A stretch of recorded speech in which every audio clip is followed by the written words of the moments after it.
Ya, keikutsertaan petahana pemimpin daerah dalam pilkada dikhawatirkan akan berdampak pada netralitas dan juga potensi penyalahgunaan anggaran. Ini yang dikhawatirkan ya. Aturan undang-undang pilkada juga mewajibkan petahana untuk cuti selama masa kampanye berlangsung. Karena itu, begitu KPU menetapkan pasangan peserta pilkada, Menteri Dalam Negeri harus menunjuk pejabat pelaksana tugas sementara atau PLT dalam pilkada serentak 2017 dari sekitar 307 pasangan calon peserta di 7 provinsi dan 94 kabupaten kota.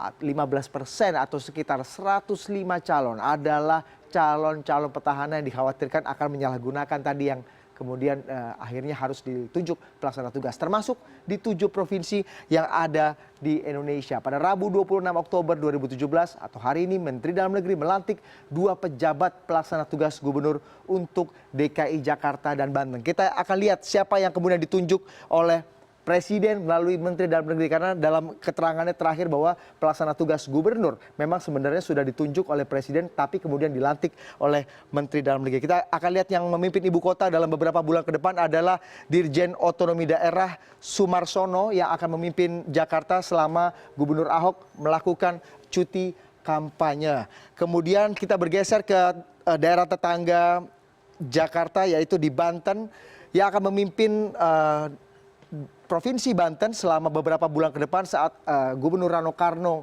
yang akan mengalami atau melakukan cuti selama masa kampanye akan dipimpin oleh Nata Irawan, Dirjen Bina Pemerintahan Desa Kementerian Dalam Negeri. Kita bergeser ke Sumatera, tepatnya di Bangka Belitung. Kamis 27 Oktober besok nantinya Menteri Dalam Negeri akan melantik 3 orang pelaksana tugas lagi. Yang pertama dari yang akan memimpin Provinsi Bangka Belitung, yang akan memimpin nantinya adalah Yuswandi Temenggung.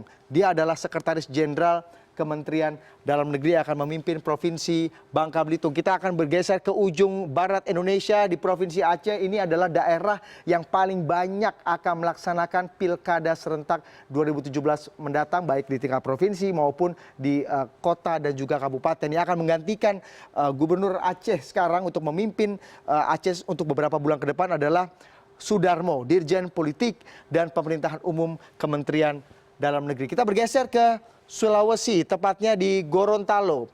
Di Gorontalo ini beberapa bulan ke depan akan dipimpin oleh Zudan Arif Fakrullah, yaitu Dirjen Dukcapil Kementerian Dalam Negeri. Dukcapil ini kemudian beberapa waktu terakhir memang sempat ramai dibicarakan karena permasalahan KTP elektronik, dan Dirjen Dukcapil akan memimpin Provinsi Gorontalo dalam beberapa bulan ke depan. Sementara itu di 2 provinsi lainnya, yakni Sulawesi Barat dan juga Papua Barat, Menteri Dalam Negeri baru akan melantik pejabat gubernur pada Desember 2016 dan awal Januari atau Januari awal 2017. Pelantikan ini bersamaan dengan akhir masa jabatan kepala daerah di 2 provinsi tersebut. Sementara pelantikan pejabat pelaksana tugas wali kota atau bupati akan dilakukan gubernur di wilayah masing-masing. Itu tadi kurang lebih gambaran bagi Anda semua siapa saja yang akan menjadi pemimpin daerah untuk sementara waktu di 1, 2, 3, 4, 5, 6, 7. Sekitar 7 provinsi di Indonesia yang melaksanakan pilkada serentak di tahun 2017 mendatang. Pelaksana tugas kepala daerah mengemban tugas yang cukup berat, diantaranya menyusun dan mengesahkan APBD 2017 dan menyukseskan pelaksanaan pilkada di wilayah yang diampunya. Padahal para PLT gubernur sebagian besar juga masih harus menyelesaikan tugas sebagai pejabat di kementerian. Kalau kita lihat ini pelaksana tugas Gubernur DKI Jakarta Sumarsono misalnya, sebagai Dirjen Otonomi Daerah, ia juga bertugas mengawal pelaksanaan pilkada di seluruh Indonesia. Bayangkan bagaimana tugas dan beban beratnya Sumarsono ini kemudian memimpin ibu kota Jakarta yang juga menjadi sorotan banyak sekali orang. Kemudian kita akan lihat Sudarmo selaku pelaksana tugas Gubernur Aceh juga menjabat sebagai Sekretaris Panitia Seleksi KPU dan juga Bawaslu. Sebagai Dirjen Politik dan Pemerintahan Umum, Sudarmo juga harus mengikuti pembahasan rancangan undang-undang pemilu dengan parlemen yang kemungkinan akan dibahas mulai November mendatang. Ini eskalasinya juga mulai meningkat.